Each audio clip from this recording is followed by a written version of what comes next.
must first become a servant, hence the common use of the term public servant to refer to elected officials. Acting in obedience to the scriptures, we are to elect rulers who first desire to be public servants. I'm Stacey Washington. Find out more at stacyontheright.com.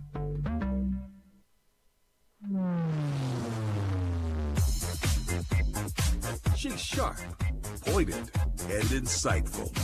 This is Stacey on the Right on American Family Radio and Urban Family Talk. Cohen spoke on his own behalf to the judge, saying he's ultimately responsible for his acts, but not solely responsible.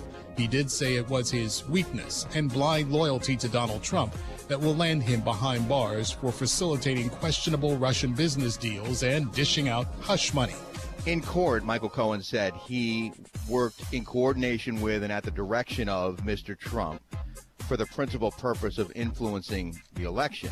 That's why he made the payments, and that kind of testimony could potentially be very damaging to the president. It's interesting that these allegations against the president are coming from his own Justice Department. This is not about Robert Mueller. This is about the Justice Department. The reason this came up when he was running for president was because this is a good time to shake him down for money. Yeah, it was their timing, not his. And now, Stacey Washington. Welcome to the program. Thank you so much for being here today. We have a jam-packed show for you. We're going to be talking about the attributes of God. We are also going to be digging into whether or not paying someone a hush money payment is a campaign finance violation. We also have Daniel Krauthammer. He's the author of The Point of It All, A Lifetime of Great Loves and Endeavors.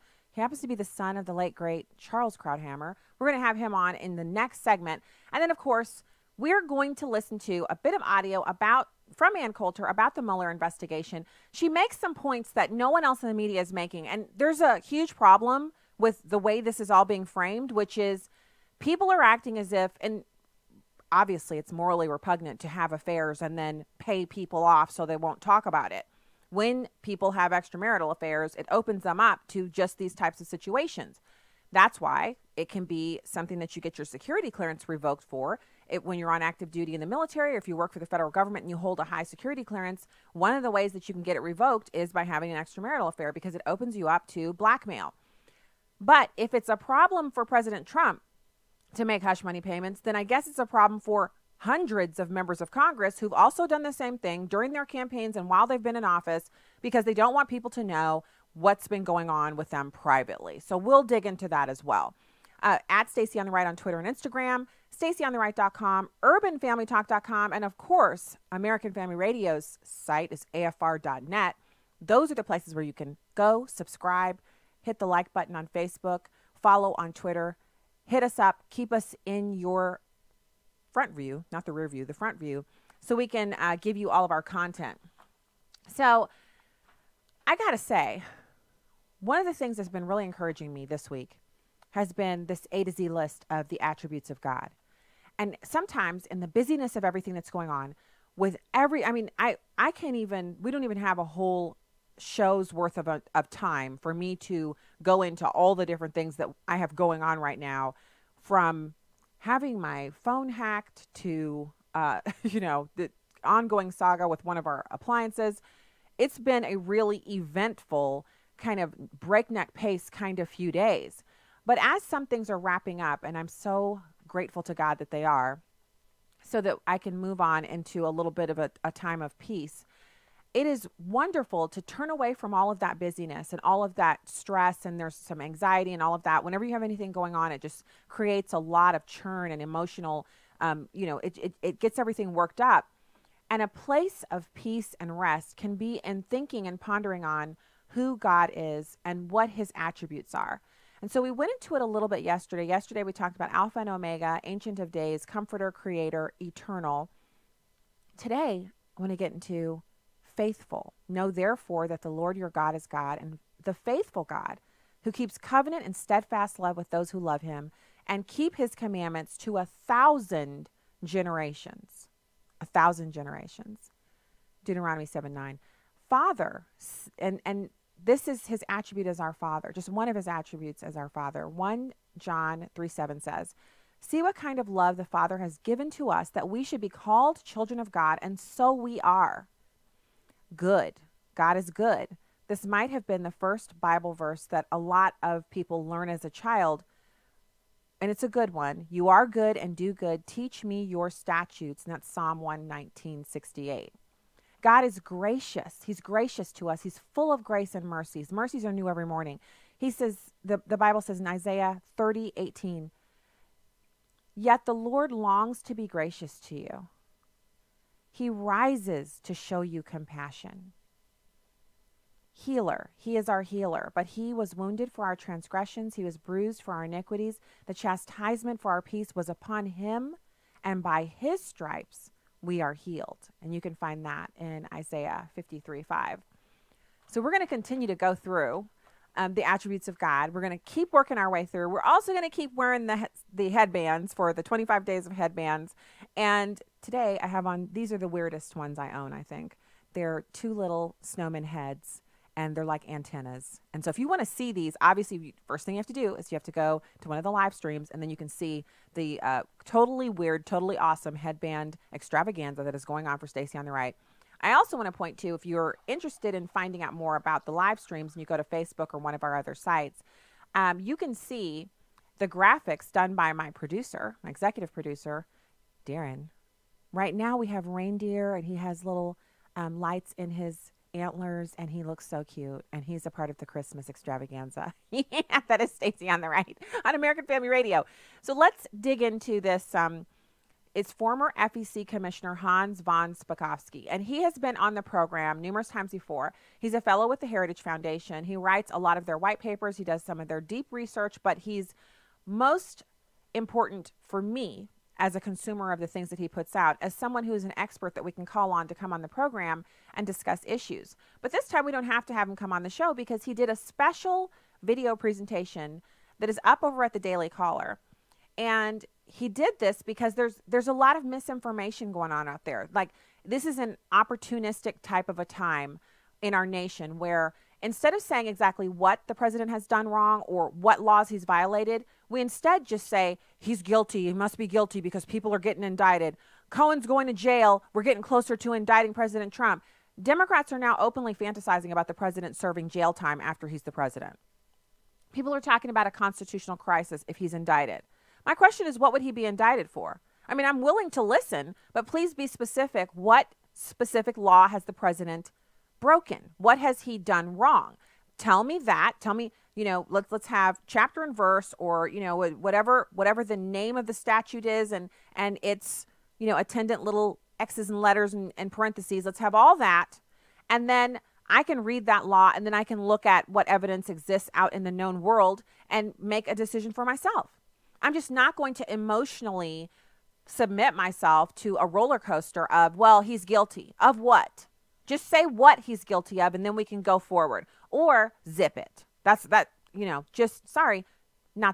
Zip your pie hole. I don't want to hear that he's going to be impeached, or he's going to be indicted, or he's going to be sent to prison. Like, we are not in some tin pot dictatorship where anyone can be sent to prison just because other people don't like them. Because if that's the case, we know Hillary Clinton, Bill Clinton, Nancy Pelosi, and probably Monica Lewinsky, they'd all be in jail. Because if it's just about not liking somebody, who would be left? Who would be left? Who has lived a life where no one disliked them? So we all know the answer to that. So you've got former FEC commissioner, among other things, Hans von Spakovsky. He says Trump did not violate campaign finance laws. And this is a fantastic explanation. It's number 5. Michael Cohen just pleaded guilty to a supposed campaign finance violation. Many are claiming this poses problems for the president. But the problem for the U.S. Attorney's Office is hush money payments to mistresses are not considered a campaign-related expense. And if it were, there are many, many members of Congress who are in potential trouble because, according to reports last year, at least $17 million in taxpayer funds have been used to pay off harassment claims against members of Congress. Hi, I'm Hans von Spakovsky. I'm a senior legal fellow at the Heritage Foundation, but I also spent 2 years as a commissioner at the Federal Election Commission. That's the federal agency responsible for enforcing the Federal Election Campaign Act, which regulates how candidates for federal office raise and spend money. The supposed campaign finance violation that the U.S. Attorney's Office in New York is claiming is actually not a violation of campaign finance laws. Here's why.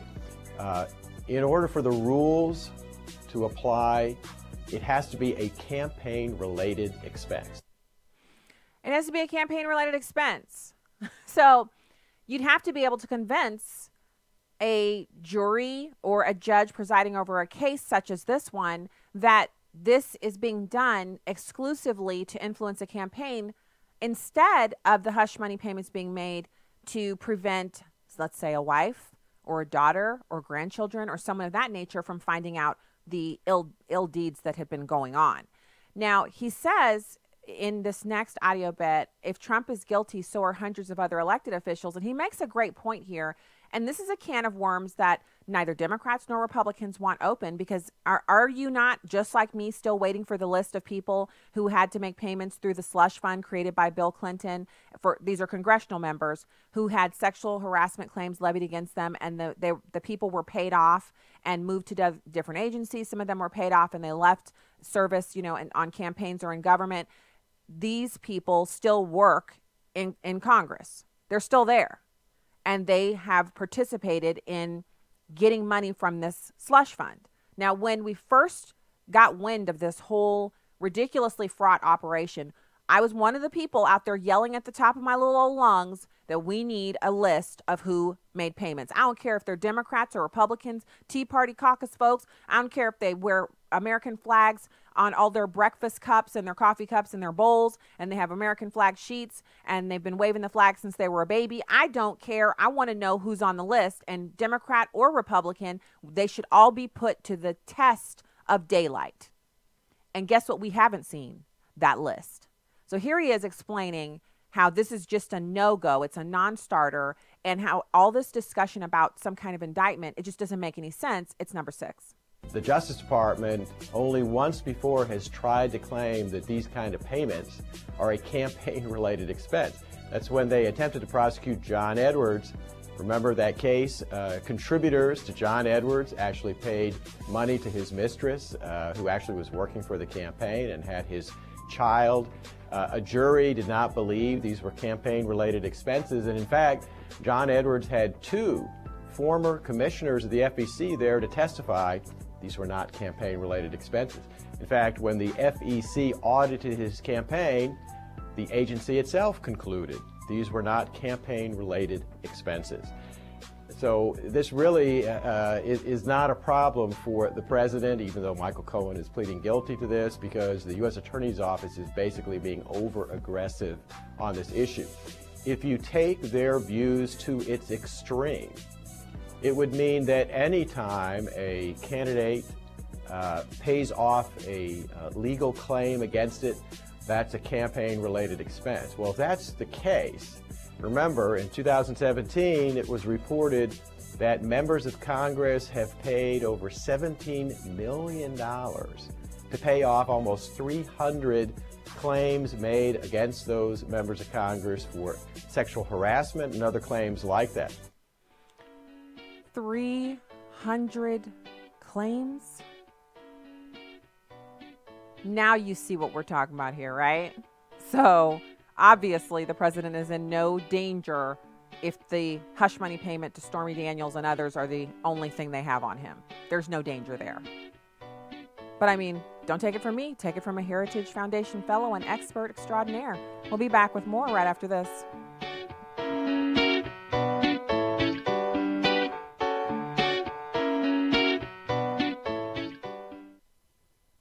Hello, everyone. I'm Tim Wildman, president of American Family Association and American Family Radio.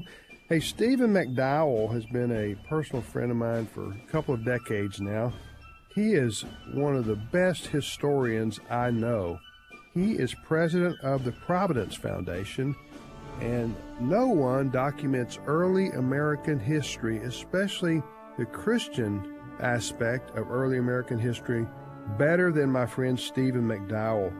He is going with us on our spiritual heritage tours. and he'll be talking all along the way and answering questions. And you're going to enjoy spending time with him if you're able to go with us in June or September. Again, we're going to Washington, D.C. and Mount Vernon, and we're also going on a separate trip to Williamsburg, Jamestown, and Yorktown. So if you'd like to go on either one of these or both of them, contact us at spiritualheritagetours.com. That's spiritualheritagetours.com. Hi, I'm Crawford Loritz with a Legacy Moment. I once heard the story of a man who divorced his wife to marry another woman. He said he did it because God told him to. When he was reminded about what the scriptures say about the marriage covenant, he simply shrugged his shoulders and said, "What can I say? The Spirit told me to do this." Well, a spirit may have told him to do that, but it sure wasn't the Holy Spirit. The Spirit of God will never, ever tell us to do anything that violates the Word of God. I want to say that again. The Spirit of God will never, ever tell us to do anything that violates the Word of God. Listen to John chapter 16, verses 13 through 15. When the Spirit of truth comes, he will guide you into all the truth, for he will not speak on his own authority, but whatever he hears he will speak, and he will declare to you the things that are to come. He will glorify me, for he will take what is mine and declare it to you. All that the Father has is mine. Therefore I said that he will take what is mine and declare it to you. Notice how the Spirit of God supports and empowers truth in this text. If you want direction for your life, don't rely on your feelings or impulses. That's dangerous. No, we must always go to the Word of God. Line up your choices and decisions based upon what the Scriptures have to say. Then make sure you're relying on the Spirit of God to help you to do not what you feel like doing, but what is right and what you ought to do. Here's what I want you to remember today. Satan, an angel of light, majors in deception. Check your subjective impulses and desires with the objective Word of God. The Spirit of God will empower you to do what is in line with the truth. More information about the ministry of Crawford Loritz can be found online at livingalegacy.org. Join Crawford tomorrow for another Legacy Moment. You can download episodes of Stacy on the Right from the podcast page on AFR.net or UrbanFamilyTalk.com. Now, back to the show on American Family Radio and Urban Family Talk. Welcome back to the program. It has been often on this show that we have heard audio clips from Charles Krauthammer when he would be contributing on Fox News, and other times when he would occasionally do interviews on other outlets. I would have audio of him speaking, and we would play it on this program. And to me, he was one of the greatest thinkers of our time, and he has contributed in so many ways to the public discussion and understanding of not just politics, but living life as a human being, as an American, and as trying to strive to be a person of a high level of integrity. I didn't always agree with Charles Krauthammer, but I always found him to be astute and really at the very tip of the spear when it came to leading thought and encouraging debate and discussion on a very intelligent level, getting away from the emotionality of things and really getting down to brass tacks about the issue itself, regardless of ideology or viewpoint or where you're coming from specifically in your own personal, where your socioeconomics, et cetera. And so it was really exciting for me when I saw earlier this week that we had our next guest booked into the show to talk about the final work for Charles Krauthammer. Warning, I've listened to many of Charles Krauthammer's columns on audio. If you go to the library, you can find audiobooks that are compilations of his columns. And for someone who wrote for as many decades as he did, the topics spanned every area of life, not just politics. Some of the best columns I've heard of his, read in his own voice, have been about things that have nothing to do with politics, but are so enlightening and so instructive in living well. And so it's with great pleasure that I welcome our next guest. We are going to be speaking to his son, Daniel Krauthammer. Thank you so much for joining the show. Thank you, Stacy. I really appreciate being here. So let's talk about this. It's a book that is a compilation of his works, his writing, and it's called The Point of It All, A Lifetime of Great Loves and Endeavors. And the issue date here on Amazon, it says December 4th, 2018. And you're the editor of this work. So how did this come about? Yeah, so as you said, it's a compilation of columns, essays, speeches, and quite a few never-before-published entries. And this was something that my father was working on for quite some time before his health crisis struck last year. And most of what's in the book now was all put together by him, chosen by him, placed by him there. And, of course, it's all written by him in the book. And when he was ill last year, I was by his side in the hospital the whole time and helped him continue to work on it bit by bit. And that's when I became involved and got to know where he was going, understood his thoughts and his wishes for the book. And when he received the final news and knew that he wouldn't be able to finish the book himself, he entrusted it to me to finish for him. And so all these past months, that's been the number one priority in my life, to get this done, to get this book done well and up to the incredibly high standards that he set. And incredibly high standards is a very apt representation of what we were able to, really, it was like a treat getting to read his columns, getting to hear his thoughts on different issues, spanning all topics, not just politics. And so the title is The Point of It All.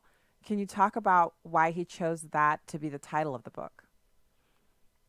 Yeah, so as you could guess, it's not exactly a narrow topic when you call it The Point of It All. And that title, he actually hadn't chosen the title before he passed. So that title was actually my mother's idea. And she was actually the one who thought up the title for his last book as well. So she has a very good track record on this. But as soon as she said it, I knew she knew, all the publishers, the whole editing team knew that this was the right way to go. And as I explained in the introduction, which I wrote to the book, I think it does sum up so well what the book is about.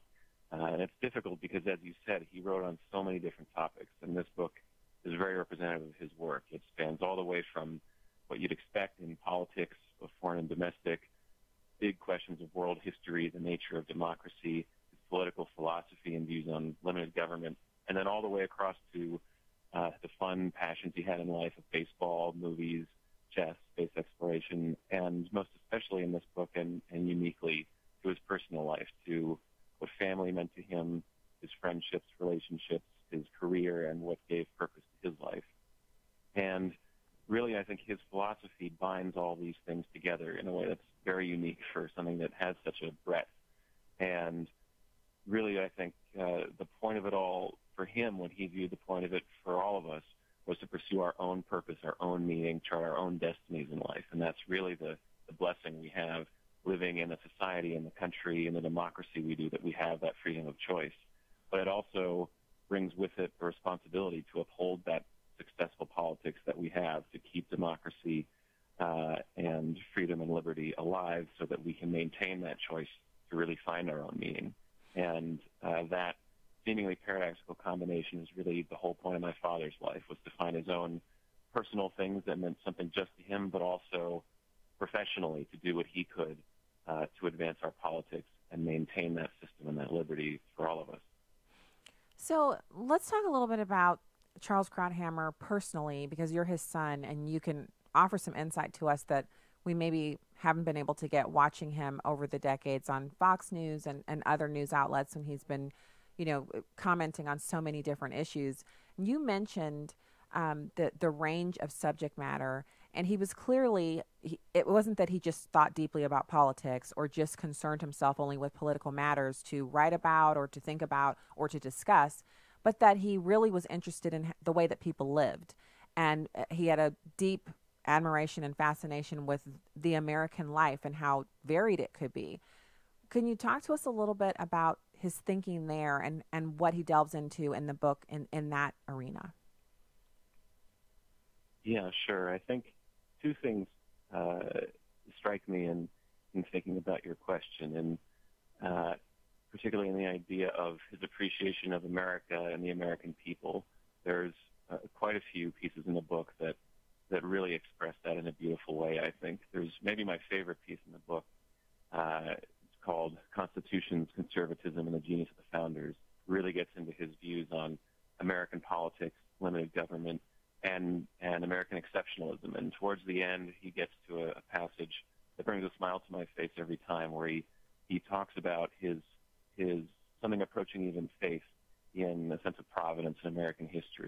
he puts it, that there's something about American history, about the bedrock decency of the American people that always finds its way, redeems itself, and inspires all of us. And it's something that was so true to his core, combined his personal beliefs, his political beliefs, and sometimes when I'm doubtful and worried and feeling gloomy about our future, it actually gives me hope and brings a smile to my face. And I think on a personal level, that sense of love for America and Americans also was expressed in a lot of the more fun and personal pieces in the book.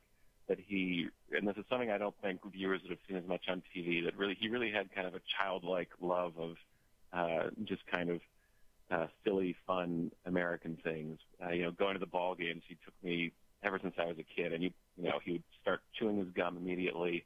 He'd load up on hot dogs, and he was just happy as a camper. Or when he was a kid growing up in the summers in Long Beach, New York, he just lived on the boardwalk, and he loved whenever we'd go on road trips, stopping in small towns and just kind of soaking up just really what was out there, and not looking for the finer things in life, so to speak, but really enjoying the simple things in life.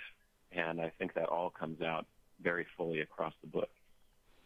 So that's the part that to me is the most fun, because so most people who do political commentary, not just on Fox, but all over the place, are interesting in their personal lives beyond what you see of them, that those 3-minute hits or 6 minutes on whatever station they're on.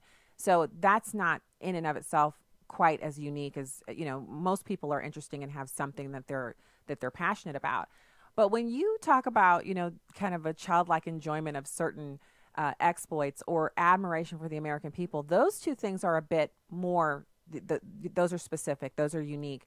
And they're also, they take a little bit of stretching to picture Charles Krauthammer, who is a very serious person, to kind of picture him in that way. But we know it's the truth because we're sitting here speaking to his son, so we're getting insider views. Do you have any other anecdotal tales about, the more fun side of Charles Krauthammer? Well, I did mention chewing gum briefly, but I would say I don't think I ever saw him smile more than if you put him in front of a giant gumball machine. That was kind of his favorite thing. But maybe another thing that strikes me is movies. He was a huge movie buff, and I am too, actually, and that's something we always bonded over since I was a little kid. And we'd go out to movies all the time, and one of our favorite traditions is actually on Christmas Day, we would have a father-son movie day, and he would pick out a whole bunch of movies, 10, 12, and I was little, so he was kind of teaching me the canon of the great movies, and he'd pick out old ones and the kind of classics you're supposed to know, and we would just lock ourselves in the TV room and watch movies morning till night. Oh, my goodness. And so I think he also memorized the lines from all his favorite movies, and that's something he lived off of as well. So I think that kind of vicarious loving enjoyment and immersion is something that really was part of him. Wow.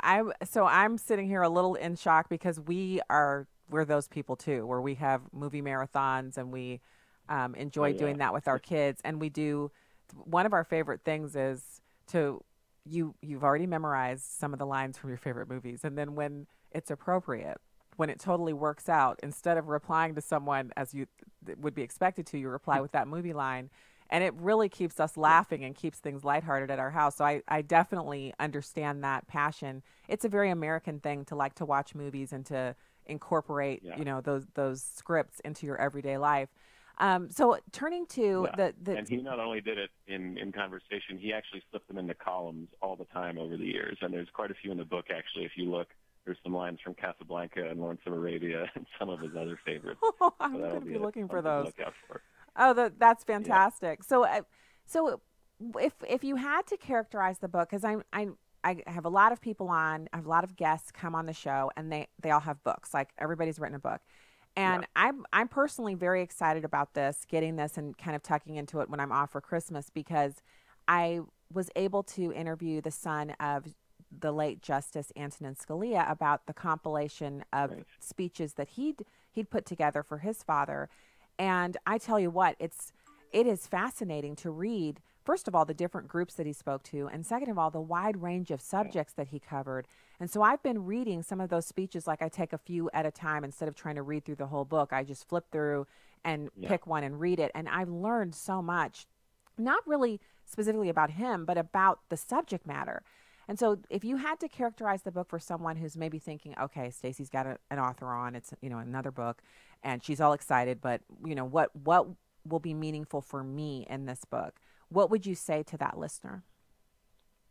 Yeah, well, it's funny you mentioned Justice Scalia's book. I recently read it as well, and I agree. It's a fascinating book covering a similarly large range of topics and really speaks to people who have interest in different areas. And I think as well with my father's book, The Point of It All, there's so much in it that the thing I would most want people to know is I really do think there's something that will be meaningful for literally everyone. That there's, obviously if you're interested in politics, there's a lot in there for that. But I have so many friends who have, over the years, spoken to me about how much they love reading my dad's stuff on baseball or on dogs or just about society in general and how we interact with each other. And I think more than anything in this book, one of the strengths that I made a very conscious decision to put in here, and it's a very rare thing to see in my father's writing because he didn't do it much, but is how he talked about himself and his own life's journey, his career, and how he approached life and his philosophy on it. And that's something that obviously as his son has influenced me completely my whole life and in a very total way. But especially these last months, I've come to realize how much that's touched other people and the number of people, friends, acquaintances, but more than anything, his viewers and readers and people who never met him in person have come to me and told me how touched they were or how reading his words and reading about his life helped them get through a difficult part of their life, inspired them, gave them guidance. I think really for anyone who's interested in thinking deeply about ideas and about life and kind of feeling an awe and reverence and gratefulness for what life is, there's just a lot in this book that I think will be solace for the soul and just really enriching. And that's what I hope more than anything that people will get from this book. Perfect summation. Thank you. I want to first of all say thanks for the work. It had to have been kind of cathartic doing this after his passing, and I was it was such a devastating announcement to hear that he would not be able to recover, and to have this book to kind of work through and enjoy afterwards is a real treat. And I'm so appreciative that you were able to do it and that you're bringing us this opportunity to experience more of what was Charles Krauthammer and the contribution that he made to us all as Americans and as a society of people who I hope still think deeply about ideas. Thank you for your time today on the show and for editing the book and bringing it to us. And I encourage listeners to follow the link. I'm going to put the link in the live streams, and you can get it in 2-day shipping on Amazon. So easy. It'll be at your doorstep like post haste, and then you can start tucking into it. That's my plan. And then I'm going to leave it out because I think at least one of my kids will be interested in reading some of the speeches. I'm going to dog ear the pages and see what I can do. But thank you, Daniel, for your time today and for editing this book. No, thank you, Stacey. I really appreciate it. And if I could add just one thing for your listeners, if they want to learn more about the book, they can go to my dad's official website, which is charleskrauthammer.com. And that actually has a whole lot of other resources about his life, his career, archives of his work, tributes written to him, as well as all the information on how to buy the book and where. So perfect. And for anyone who's interested, charleskrauthammer.com is charleskrauthammer.com. All right. Thank you so much, Daniel. Have a nice holiday break. We'll be back with more right after this.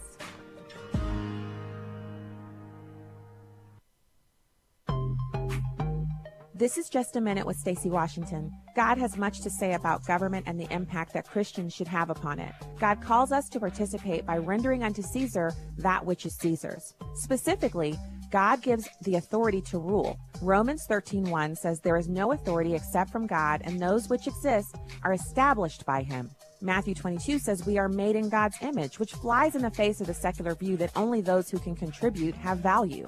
It follows then that government would serve the common good of individuals, not special interest groups, lobbying organizations, or powerful donors. Jesus spoke often of the kingdom requirement for service.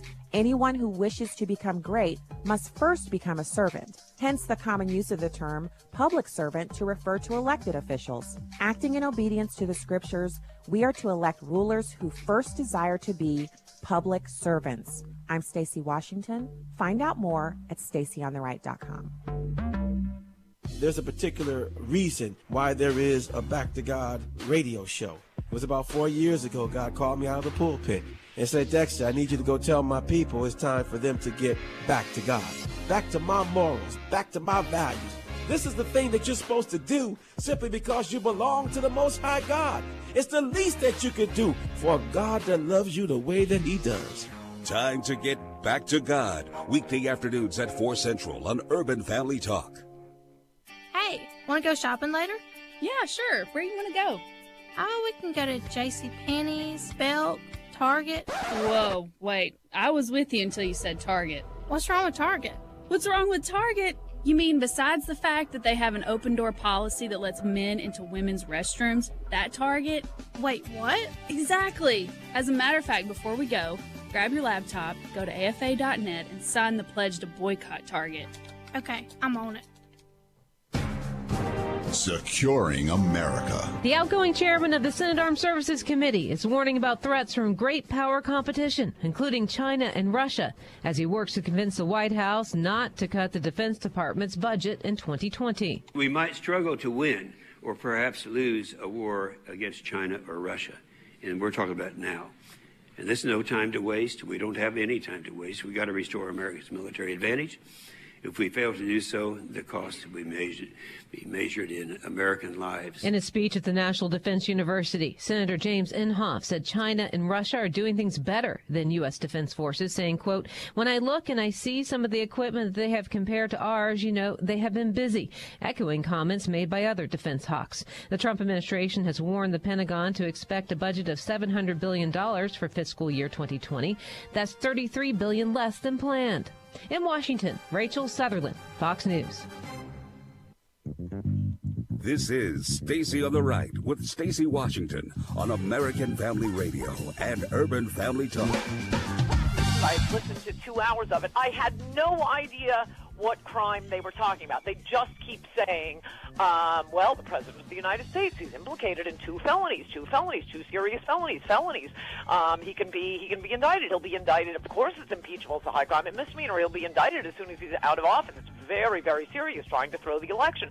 You had no idea what the underlying alleged offense was, which goes right back to Coulter rule. They'll give you the details when the details help them. When the details don't help them, you will never get the details. And I defy you. In fact, I had to do a Nexus search on that to see if we can actually get down to them talking about Michael Cohen paying off the Playboy bunny and the porn star a pretty paltry amount of money. Right. To not be blathering about this during a presidential campaign. Okay, two crucial elements of this. I mean, almost all campaign finance violations are stupid, and the worst thing that happens is you have to pay a fine. So you know who that was. It was Ann Coulter talking about the ridiculousness of this whole Mueller investigation and the Democrats' constant, crying and whining and crowing about the guilt of the president. We know nothing. We don't know what he's guilty of. We have no idea what any of this is about, except that it works to the favor of the Democrats in their messaging arm in the media to make the president look bad. But it's not really hurting his approval rating. He's still got a 49% approval rating, which is the same amount of people who approved of President Obama at this point in his presidency. So it's not really working, is it? Now, if you have Trump derangement syndrome, this works for you. Hearing these things like impeachment, jail time, that just floats your boat. But for the rest of us, it's doing nothing. So she wraps it up with a couple more salient points. And then what we're going to do is we're going to go to calls. And then I have this story about this woman who's threatened with a fine about inviting people to come to her house to have a free Christmas dinner. And she's a single mom of two. And she and two friends cook this dinner for what used to be she would just invite 4 people. If you're having Christmas alone, you're welcome. But it has ballooned out into this amazing event. And some old Grinchy Scrooge types are threatening to fine her in her neighborhood just for telling people that if you're alone at Christmas and you want to have dinner with friends, come with us because your friends are here. We want you. We welcome you. Don't be alone. So first, let's listen to Ann Coulter. We'll take calls at 866-963-2037, 866-963-2037. And then we'll also talk about that story. This is number 2. Barack had to pay a huge fine for violating the campaign finance laws. You and I and people who believe in the First Amendment, of course, think all of these campaign finance laws are unconstitutional. You can spend money on speech, and this is core First Amendment speech. In any event, for this particular campaign finance violation, there are 2 crucial requirements. Number 1, you have to know it was a campaign finance violation.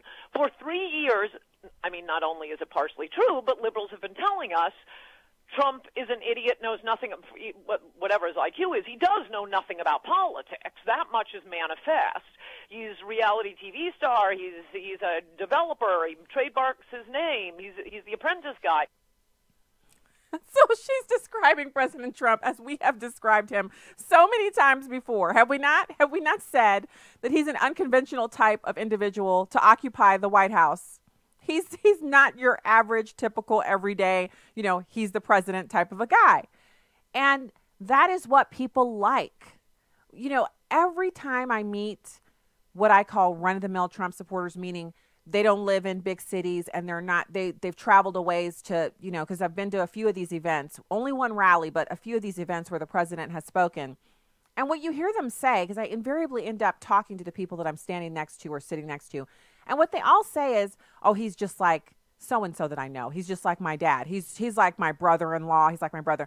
They'll say he's like my boss at work. What they're talking about is not that their boss at work or their brother or their dad is a billionaire or, married to a former supermodel. No, they're talking about the plain speaking, the kind of, he has a bit of a hair trigger temper and he gets mad and they're talking about the realism of Donald Trump. And it's just like when Obama supporters really liked Barack Obama because he was such a polished, professorial type of a man. And that was something that Americans aren't used to seeing from someone who has the permanent tan, and that he was representative of an ideal, regardless of his policies. That's what people on the left saw. And so many people who disagreed with Barack Obama on X, Y, or Z, they liked, some of what he was about, but some of the policies they clearly disagreed with, but they liked the idea of him a lot. In fact, they almost worshiped the idea of him. And so it's the same kind of thing that's the idea of Obama that really repulsed a lot of people opposing him, not because he was professorial or any of that, but because he was someone who wanted to radically change America and not in a direction that those people wanted to see, including myself. And that is what repulsed me from him, because I didn't want him to radically change America. It's the same thing about Donald Trump wanting to go to Washington, D.C. and clean it up. And people who oppose that, they like the mess. They like the proletariat. They like the two system, one set of laws and rules and prosecution for the upper people, the people in charge, the ones who are in Washington, D.C., and another set of rules and regulations for the rest of us. They like, even though they're always crying about inequality and 15 an hour, they like the fact that people in Congress go in worth, $200,000 and come out worth $70 million. That they seem to get rich overnight, just breathing the air in Washington, D.C. as an elected official. All of a sudden, you're just wealthy beyond all means. They're fine with that. They're not okay with people who run businesses and have built things from the ground up having a lot of money, but they're perfectly fine with, some know-nothing. Because, a lot of these congressional types, and I'm not trying to be insulting, but it's real talk for real times. Straight, plain speaking, not trying to be insulting, but the truth sometimes hurts. People who are not very accomplished, but they're really good at campaigning, and they've gotten themselves sent to Congress. Not all of these people are impressive people, these congressmen. And that's no insult to the ones who are, but it's the truth about the ones who aren't. Yet all of them tend to come out much more wealthy than they went in. And all of them seem to like to make it it's a career-long, like a lifelong pursuit where They're hanging 10. They're in there for the duration. They don't want to come out of that job unless their toes are up. They are not there to serve us. They're there to enrich themselves. That's not all of them, but it's enough of them that it's such a problem that it needs cleaning up. And that's why it takes a guy who's independently wealthy, who doesn't really care about the size of the White House or the limo or the helicopters because he has nicer things already. It takes someone like that to go in and clean it up. So pivoting over to this story, I couldn't believe this when I saw it today. And I'm not someone who is against neighborhoods having, you can't staple stuff to the lamp posts. You can't do this.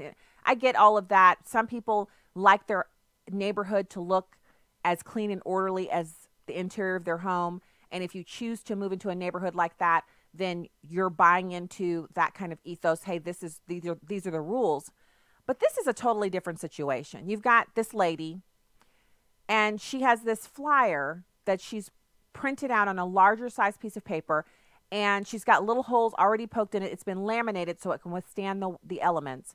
And she puts it on the actual telephone poles. So she's not damaging private property. And it's a nice neighborhood because you can see a kind of a stone wall behind her. And so her name is Mo Fayos. She's of Nottingham. And she's doing this dinner. So it's a free Christmas dinner. She fundraises for it during the year so that the people who come to the dinner don't have to pay. That's the first thing. Second of all, the only reason she has to fundraise for it is obviously to buy the food, but also because it used to be just 4 people who would come to her home, but it has grown. So now she has to actually rent 2 halls to be able to hold it. She's a mental health nurse, and she's been hosting these Christmas dinners for vulnerable and lonely people for the past 3 years.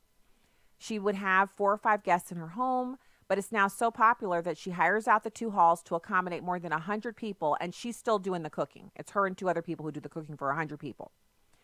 She does a team of volunteers and herself. They cook a 3-course dinner, and it has crackers for appetizer and decorations for the tables. She spends the year raising around $3,756 to buy the food. And when I say it's in Nottingham, I'm not kidding. It's Nottingham, England. So she has a little email. What she does is, to reserve your seat at the table, you can email or telephone. There's a website, communitycaresclub.org. And she's putting out the flyers, as she does every year, to say, come and eat with us. Well, this year, when she put up her posters, she received a visit from a community protection officer who said, get these signs down immediately. So she took them down, but she was upset because she says the posters are really important. If people aren't on social media, they won't know that I'm having a free Christmas dinner, and they'll eat by themselves. They'll sit at home alone, and they won't have anyone to eat Christmas dinner with, and that's something she can't stand that. She said the email said she was breaking the law, but she just wanted to help people who were alone at Christmas. And it's the first time out of the 3 years she's done this previously that they ever sent her an email. She put the flyers up in November. They emailed her on December 4th. Here's what the email said. We know what you are doing is good, but it is classed as flyer posting, which is a problem. Therefore, I would ask you to take it down. Otherwise, you'll be fined. She said it broke her down emotionally that they would do this, that they would send her this. She'd put the posters all over, so she had to go around and get them all. She put it online, but obviously that doesn't reach the elderly people who aren't online. She's separated from her husband, lives with her 19-year-old daughter, Ebby, and their 15-year-old son, Jebediah. And, the reason she started doing this, and it's heartbreaking, but this is the reason why she started doing this dinner. She said she works on the mental health ward because she's a nurse, and she was doing some training with an individual and asked him how he was going to celebrate Christmas. And he said, I don't celebrate Christmas because I don't have anybody to celebrate it with. And so it's not worth it for me to cook or celebrate or put a tree up or do anything because I'm alone. And it's just not worth it for me to celebrate it by myself. And she said, oh my goodness, you have to celebrate Christmas and you do need someone to celebrate it with. You can come to my home for dinner. And so he was the first one.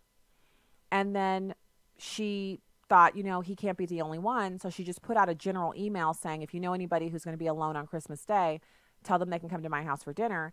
And she had, the first time 5 people, but after people got wind of what she was doing and the food she served and how much fun they were having, it swelled up, and now it's like 100 people every time. In fact, in 2016, she had 130 people say they were coming, and that's when she moved it to a community center. And every year, it's been more and more people.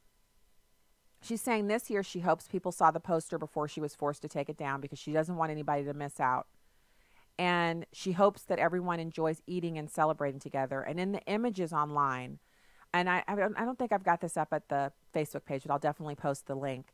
In the images, you can see that she's got they're the kind of metal chairs, but she's got the padded slipcover on them and little drapings around the back.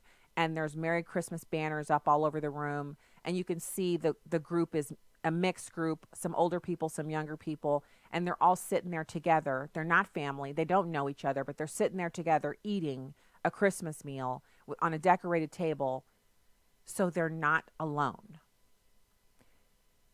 It's so absolutely stunning that anyone would try to put a stop to something like this. It just goes to show you how depraved and wicked the human heart is, that you would hear that people who are lonely and mentally unstable, some of them, who really need other people to be around, the opportunity for them to have one dinner with someone else, that someone would say, well, you can do that, but you can't put up signs about it because that violates the rules. Instead of saying, we really need to help this lady spread the word because suicide is actually increased around the holidays because of what the man told her a few years ago.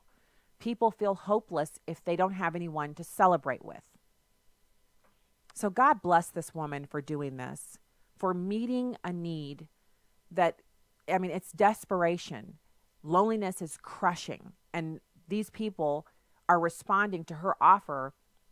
They're not even coming in picky. You know how we can be. Yes, I'll come, but I have a few food, requirements. You know how we can be. But these people are just so glad to be around others. And it's a wide range. Young people, elderly people, people who find themselves in tough financial straits. They're showing up because they just want to have a meal together with people and enjoy the company of other human beings. Since the story went viral, the council has decided not to take any action and said it was a genuine misunderstanding. It's a really worthy cause, and it's been a genuine misunderstanding. That's what they're saying now, because some sunlight got shined on their little dirty hearts, and now they're ashamed, and with good reason. Amazing story. I'm so glad she's doing it. All right, that's the show. We'll be back with more after these messages from onenewsnow.com. God bless you from the Heartland.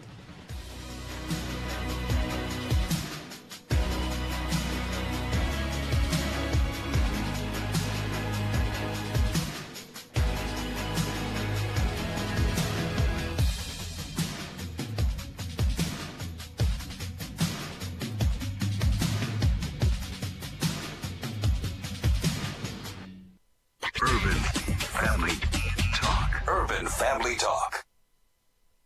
Urban Family Talk is that alternative radio network because we choose to infuse Jesus in everything we do. We count it a blessing to be able to speak with integrity and to speak honestly on the issues. Thank you for joining us, partnering with us, being a part of Urban Family Talk. Urban Family Talk. Urban Family Talk. Urban Family Talk, so that we can stand for the gospel.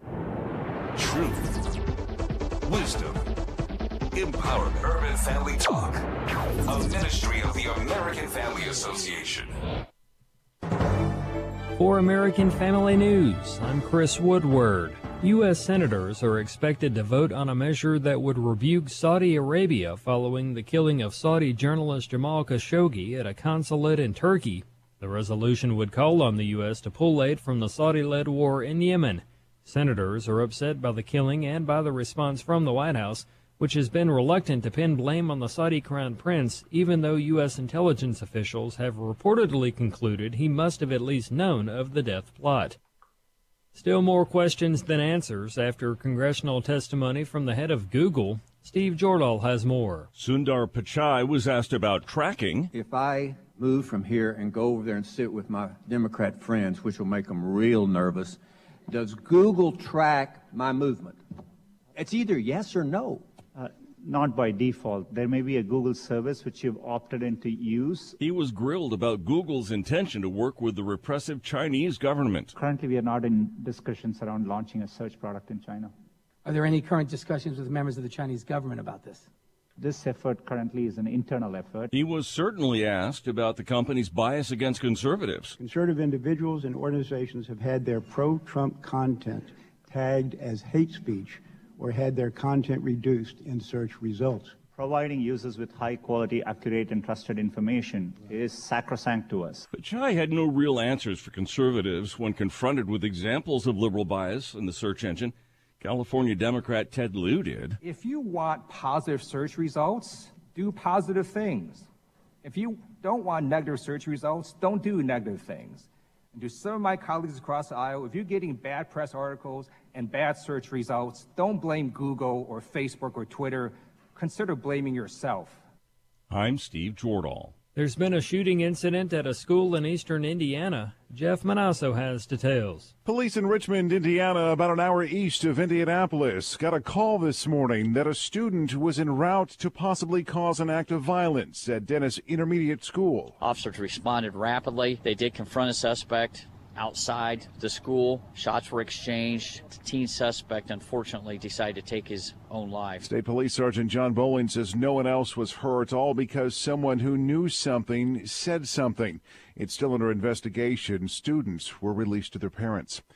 Jeff Manasso, Fox News. A New Orleans City Council member has released a long-awaited proposal that would ban short-term rentals of whole houses in residential areas. Thursday's move by Kristen Gillison Palmer drew an immediate rebuke from a spokesman from HomeAway, one of the businesses that arranges short-term vacation rentals online. Homeowners could still rent out parts of their homes to vacationers under the proposal, but Palmer aims to stop investors from buying up houses in neighborhoods strictly for the purpose of making them into vacation rental spots. Critics of whole home vacation rentals say they drive up housing costs, drive away residents, and threaten the character of historic neighborhoods. Palmer's proposal also requires building owners in some commercial areas to match their short-term rental units with an equal number of affordable housing units. A Nashville councilwoman is proposing to rename an airport after Oprah Winfrey, but as Nikki Jenowitz with Fox affiliate WZTV reports, not everyone is on board. Winfrey auditioned, got hired, and rose to become an American icon, a broadcaster with unparalleled success, a trailblazer for women and the African-American community. Winfrey's world-renowned career and ties to Nashville, reasons Metro Councilwoman Sharon Hurt would like to see BNA renamed Oprah G. Winfrey International Airport, an idea not everyone is on board with. It just kind of seems silly to me that we're changing it at all. I don't really understand why it needs to be changed. The backlash all over social media, too, that Winfrey doesn't have enough of a presence here. People like Jeff Scott commenting, quote, "Hot chicken has done more for Nashville than Oprah." Oprah Winfrey attended high school and college in Nashville. It's also where she launched her career around 40 years ago. Find more news at onenewsnow.com. Thanks for listening. We need you to call your senators today. Tell them to put an end to the liberals' filibuster, switch to a majority vote, and defund Planned Parenthood. Your call will make a difference. Call the Capitol switchboard at 202-224-3121 or go to afaaction.net. Again, call 202-224-3121 and tell your senators to switch to a majority vote and defund Planned Parenthood.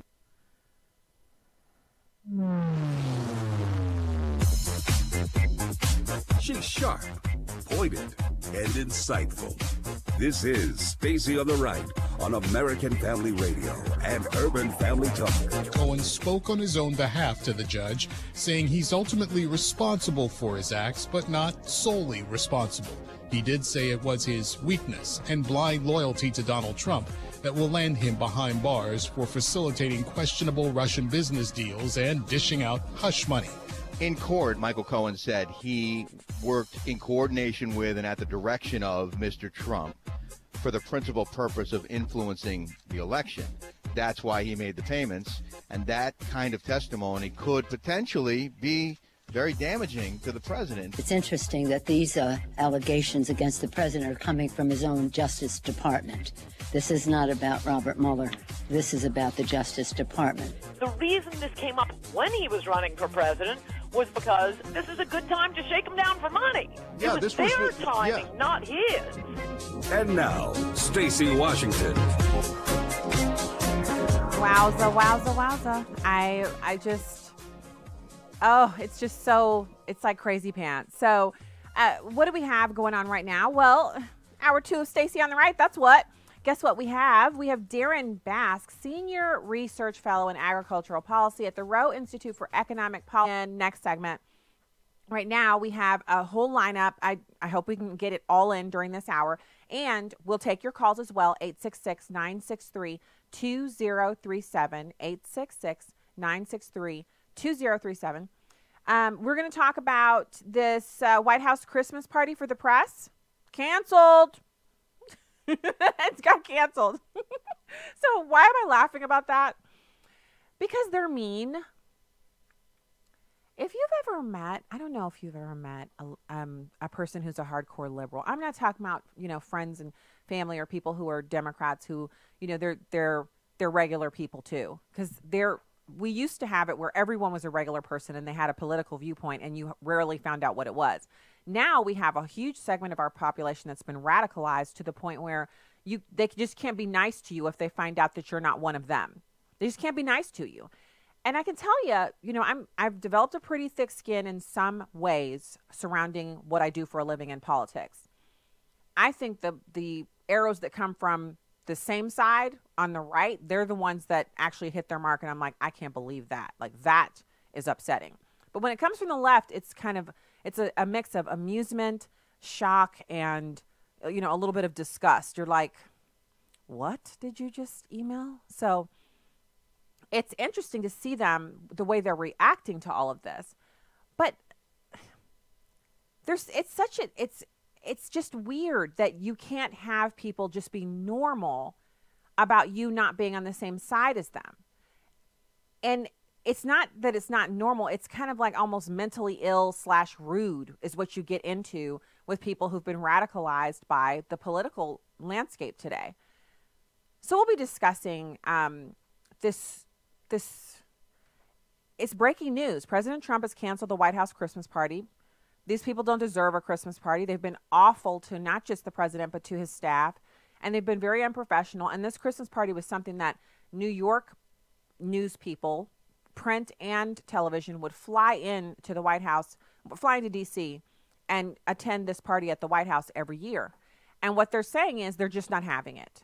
Like, it's just been canceled. They're having other parties, and some print and television journalists will be invited to those parties, as is normal. Some of them are on every list. But the actual party that's specifically for the press, canceled. We're also going to talk about the great senator from Missouri, Claire McCaskill, who's on her way out. She's been making the news rounds because it's time for her to go, and she has her farewell speech up on C-SPAN. I got an email alert from them about that. And then we're also going to be talking about the Google CEO. I mean, he just was in rare form with himself up there, just saying whatever he felt like saying and expecting us to believe it. I find it comical that he thought he could say that stuff and we were all going to be like, yeah, we believe it. We're good. No, we're not good, Google man. We're not. So we'll be talking about him. And the Boy Scouts have just recently announced they're on the verge of bankruptcy. And I would gloat about this, honestly, that, you guys know who I am. Nobody here is new. If you are new, welcome. And God bless you. And I'm so glad you're here. But I can't gloat about the Boy Scouts because, well, first of all, our son was a Boy Scout. When he was so little, sometimes I think about the Boy Scouts and all the fun that my husband and our son had together, going on those camping trips with the other boys. I still remember the little boys. They'd all be together with those little those little blocks of wood, shaping those little cars, and then they'd have the little races, it was like some kind of go-kart race they would do. And this was something that my husband and our son, it was their time, their thing to go together. And my husband was into it. He would go to the meetings, and he knew all the other dads. And when they would go on those camping trips, I mean, it was like they were packing to leave the country. They would have everything under the sun, and their meals that they ate while they were out there. So often, we women folk, I'd drive my minivan, and my husband would drive his vehicle. We'd take the kids out there. A bunch of parents would drive out with the kids, because not every boy would have his father sleep over. But a lot of the dads would, because they really enjoyed sitting around the campfire, and they would have their little block of wood and their whittling knife, and they'd be whittling around the fire. I mean, it was just, I'm telling you, it was magnificent. They would have chicken, and they would barbecue it over an open fire. I mean, they ate well. They'd have a pot of chili. Sometimes they'd have soup as well as the chili. So chili, a different kind of soup, and barbecued chicken over an open fire. They would set up a campfire with a grate, and it was just amazing. So we'd go out, me and the girls would ride out in the minivan, my husband, our son, in his vehicle. We'd get out there, help them set up a little bit. But the rule was all the women had to be gone either at the end of dinner or by the time it got dark. So if it got dark first and we still hadn't eaten, we could stay around to eat. But then after that, we had to go, because the boys had stuff to do with their fathers. It was Boy Scout time. And so we would go out and we'd eat their delicious fried chicken or barbecued chicken, and we would tuck into the soup or the chili or whatever we wanted. And then we'd get back in the minivan and drive home, me and the girls. And they would come back from those camping trips it was like they'd been renewed, out in the outdoors. Sometimes the weather would be horrible, and they would just enjoy themselves. And our son would come back, his little face would just be shining for, just all that uninterrupted time with his father and other boys. And so that is why I cannot have a gloaty, look, I told you that was a horrible idea thing about the Boy Scouts, because our culture warriors, these social justice warriors, have destroyed something so special, so right, so beautiful. It was a flawed organization. There were always going to be bad people who tried to mix in with the leadership. But for the majority of young boys who went through Boy Scouts, especially those who went on to earn Eagle Scout rank, it was a formative part of their youth that they wouldn't trade for anything. And so it's not just the Girl Scouts who are a part of the demise of the Boy Scouts, but it's the Boy Scouts bowing down to the LGBT agenda and allowing homosexuals to be a part of the leadership of the scouting organizations. That was the first thing that drove families away from the Boy Scouts. And they thought, well, there's enough, progressive families that can take the place of these old bigoted families, and we're still going to survive. And they couldn't have been more wrong. Boy Scouting is a part of that more conservative, traditional viewpoint of Americans, the Americans who also, are big savers, the ones who they have their wood pile is always all fully stacked and stacked properly for ventilation before it gets cold, the ones who spend their time putting aside a little bit for if there is an emergency, more, and I don't mean 3 days worth or a month's worth, but they keep 6 months of provisions on hand. People who buy a quarter of a cow or a side of beef so that they have their freezer full for the whole winter. People like that are the ones who also felt like Boy Scouts as a Christian organization. Even families who weren't Christians but wanted their children to have that moral center, they were the ones who participated, and they were the ones who were driven off by the Boy Scout leadership bowing down to this progressive agenda that was only meant to eliminate the Boy Scouts and the Girl Scouts, because you are not supposed to be able to have activities that are for a single gender. And by bowing down, they lose. So now we're talking about them, they're on the verge of bankruptcy. And this is truly just the saddest thing. They're considering declaring bankruptcy, and this is according to the Wall Street Journal. The Wednesday report comes in the wake of sinking membership and multiple controversies surrounding the 108-year-old organization, including sex abuse allegations, which are repugnant and horrible and should have been dealt with properly, and their controversial decision to drop the word boy from their name and allow girls into the organization. Chicago law firm Sidley Austin has reportedly been hired to assist in what would be a Chapter 11 bankruptcy filing. So it wouldn't go away. It would be reorganized, and debtors would walk away with nothing. As the organization has made decisions deemed to be more inclusive, such as allowing openly gay scouts in 2013 and scout masters in 2015, and the decision in 2018 to allow girls membership, their numbers have declined sharply from over 4 million members at their peak to 2.3 million members, so they say, at present. And I would seriously doubt that number. Like I would just be wondering if that number was accurate. But those numbers will likely continue to decline. Earlier this year, the Mormon Church announced an end to their long-standing partnership with the Boy Scouts. The Mormons have actually formed their own program for boys. It will begin in 2020. And once it launches, it could cost the Boy Scouts another third of its members. The church was reportedly deeply troubled by the group's decision to allow openly gay leaders. Additionally, the Boy Scouts have come under criticism for keeping records of sex abuse perpetrated by scoutmasters called the perversion files under wraps for decades instead of revealing them to the public. Mike Rowe, who's an outstanding individual, wrote in May that we were watching the death of the Boy Scouts of America. And here's a quote from him from that piece, and he's brilliant, and I'm so we're blessed to have him making commentary on these things. In my opinion, this kind of attrition can only be explained by an increasing lack of relevance or the perception of irrelevance. Right now, there's a perception that the Boy Scouts have gone soft. That's the real tragedy, because I can't think of anything more needed in our country today than a youth organization that offers kids the same experience I underwent in the basement of Kenwood Church. Why? Because our country's current obsession with safe spaces is destroying character faster than the Boy Scouts of today can build it. And we see that with, it's another story that I saw that it's appalling. And I'm not trying to be a Debbie Downer, but you have to be informed. And so this story, what could be worse than this? I mean, honestly, this is a story out of Mishawaka, Indiana. You got this high school football player, and he's killed his girlfriend. He's Aaron Trejo. He's 16 years old, and he's been charged as an adult with murder. He killed Brianna Roselang because she was pregnant. But get this.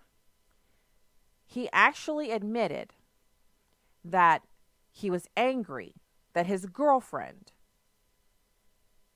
waited until after it was too late to have an abortion to tell him that she was pregnant, so he couldn't make her get an abortion. And when he realized that she was going to have a baby and there was nothing that could be done about it lawfully, he killed her. Then, after killing her, he put her body in a restaurant dumpster in their hometown. It's about it's about 80 miles east of Chicago, Illinois. He disposed of her body in the dumpster. Then he walked to a river and threw her phone and the knife that he killed her with into that river.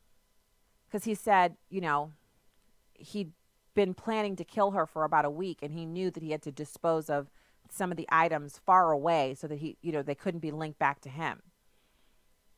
Now, Roselang, the girlfriend, was a manager of the Mishawaka High School football team. So she was one of the football team managers, and he was a player on the team. She was last seen at home around 11 p.m. on Saturday. Her family called the police about 4:30 a.m. on Sunday after they got the feeling something wasn't right. She was stabbed to death and choked to death. And she just was 6 months pregnant, and he just couldn't get over the fact that he couldn't force her to have an abortion. How's that for a safe space? All right, when we get back, we're going to have Daren Bakst, Senior Research Fellow in Agricultural Policy, Heritage Foundation. Stay right there.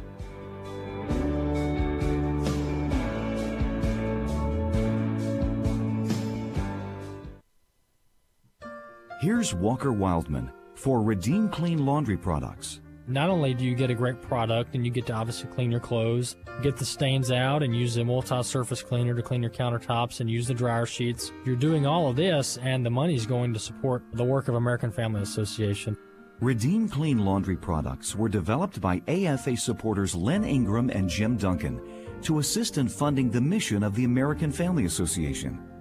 Redeem Clean products work as well as or better than other products on the market. They're environmentally safe, biodegradable, and they're made right here in the United States. The great thing about Redeem Clean is not only is the product great, but it goes to support a great cause, and that is the work of American Family Association. For clean laundry and a cleaner society, it's Redeem Clean. Visit redeemclean.afastore.net. This is Viewpoints with Kirby Anderson. You know, one song we often sing during the Christmas season is What Child Is This? William Chatterton Dix wrote the lyrics in 1865 when he was an insurance company manager and been struck by a severe illness. After a spiritual renewal in his life, he wrote a number of hymns, and this one was set to the tune of the traditional English folk song Greensleeves. What child is this who laid to rest on Mary's lap is sleeping, whom angels greet with anthems sweet, while shepherds watch are keeping? This is Christ the King, whose shepherds guard and angels sing. Haste, haste to bring him laud, the babe, the son of Mary. This hymn then asks who this child is that was found by the shepherds not in a palace but in a manger. Why lies him in such a mean estate where ox and donkeys are feeding? And the next verse reminds us that Jesus is essentially born a peasant king. So bring him incense, gold, and myrrh, come peasant king to own him. The King of Kings salvation brings, let loving hearts enthrone him. Raise, raise a song on high, the Virgin sings her lullaby. Joy, joy, for Christ is born, the babe, the son of Mary. While shepherds must have wondered who was born in a manger, this verse reminds us that the wise men apparently believed him to be royalty and brought him gifts. Both shepherds and the wise men had access to baby Jesus because he wasn't born in a palace that would have guards and bureaucratic protocols. Isn't this a great picture for us today? All of us have access to Jesus and merely need to place our trust and faith in him. I'm Kirby Anderson, and that's my point of view.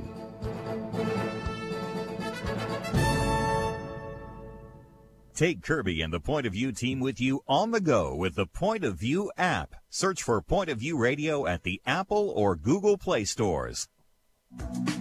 You can watch a live stream of the show on Facebook or YouTube at Stacy on the Right.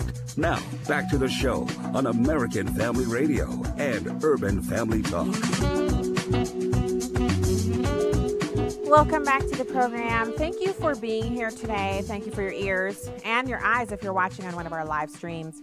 It's a pleasure to be with you, and it's also a pleasure to welcome our next guest to the program. We have Daren Bakst, Senior Research Fellow in Agricultural Policy, Rowe Institute for Economic Policy Studies. Thank you, Daren, for joining the show today. Yeah, it's great to be here. So let's talk about this.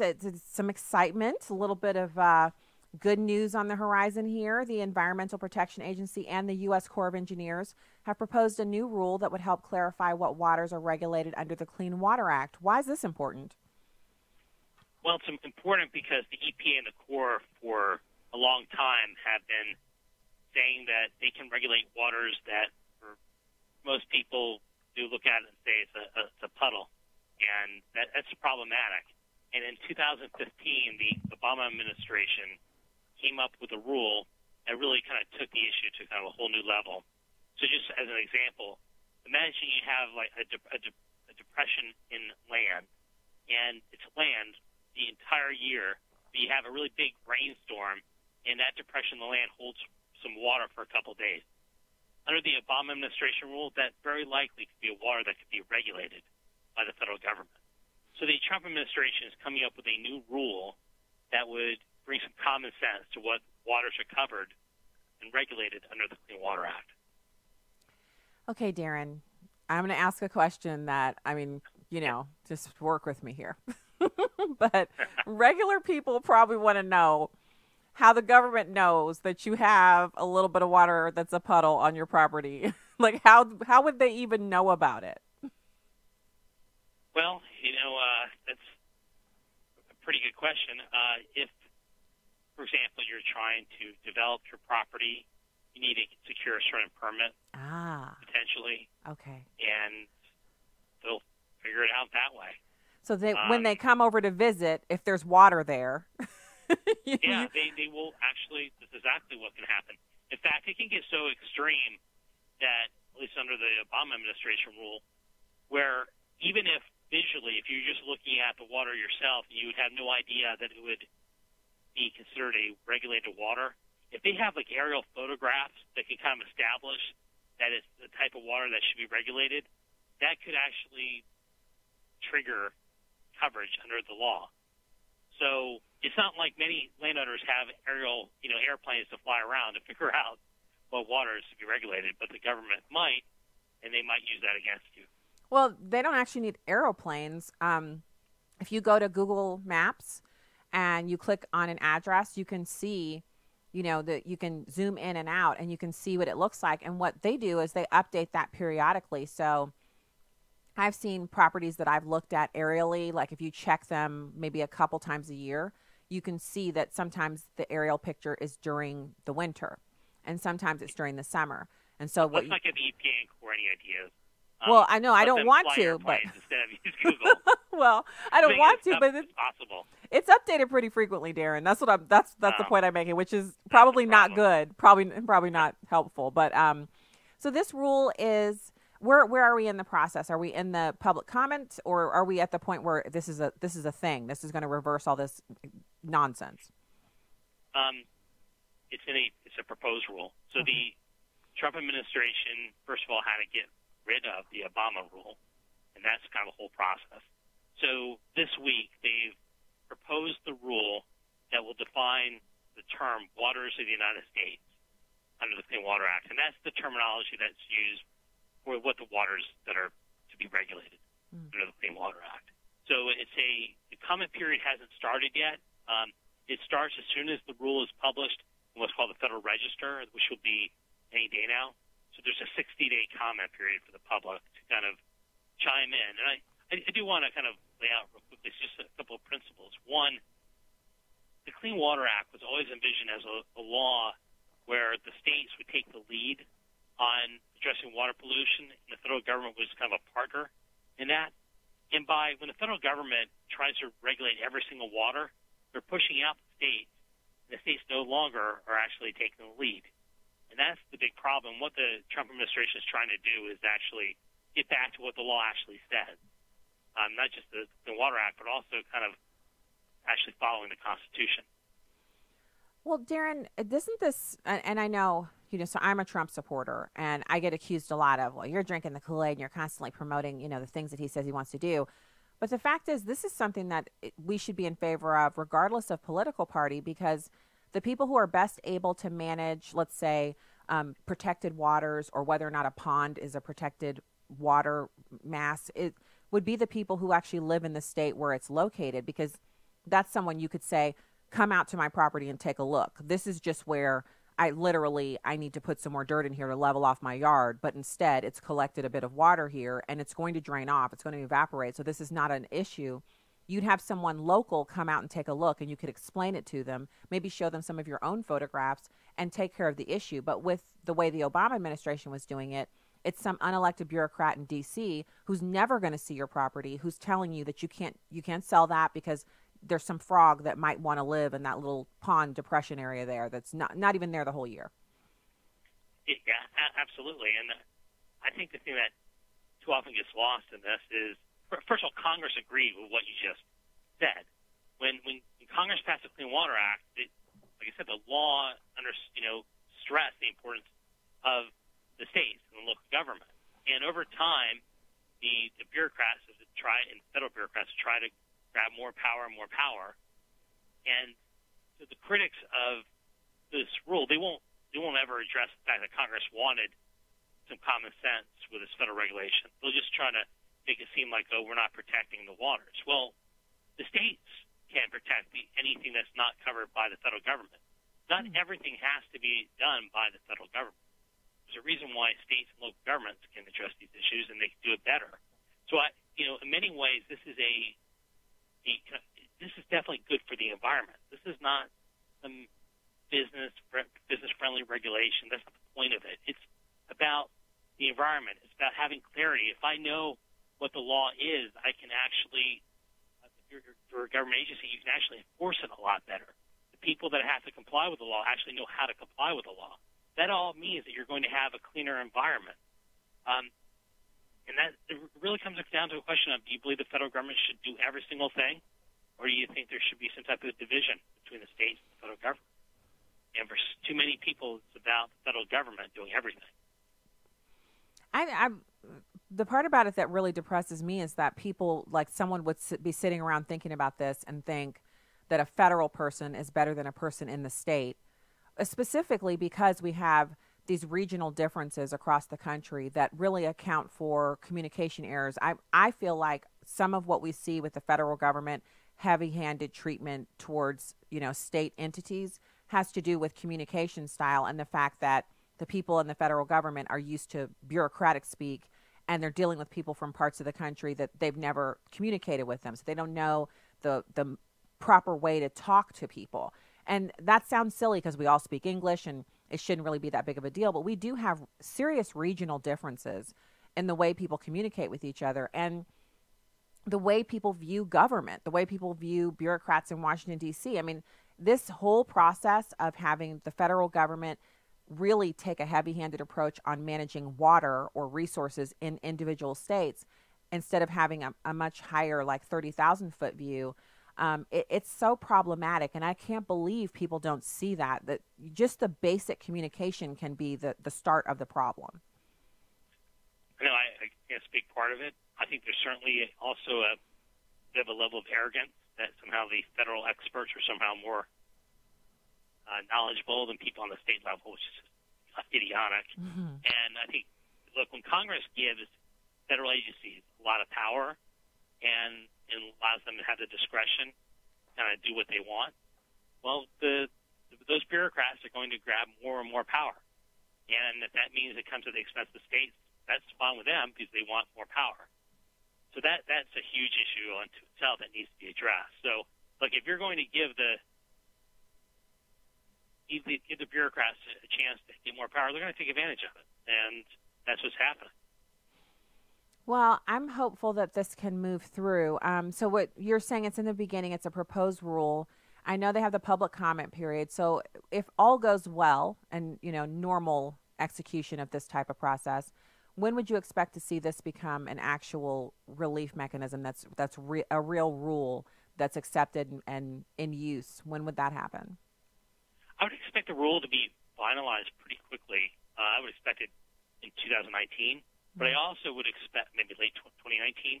But I would expect, pretty much guarantee that there's going to be a lot of lawsuits as well. So how that plays out is a big question. And that's one of the reasons why really ultimately Congress has to define what waters in the United States, what waters are covered.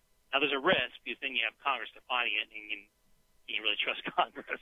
But the point is, though, that the Trump administration could come up with the greatest rule in history, and a future administration could get rid of it, and we go back to what happened before.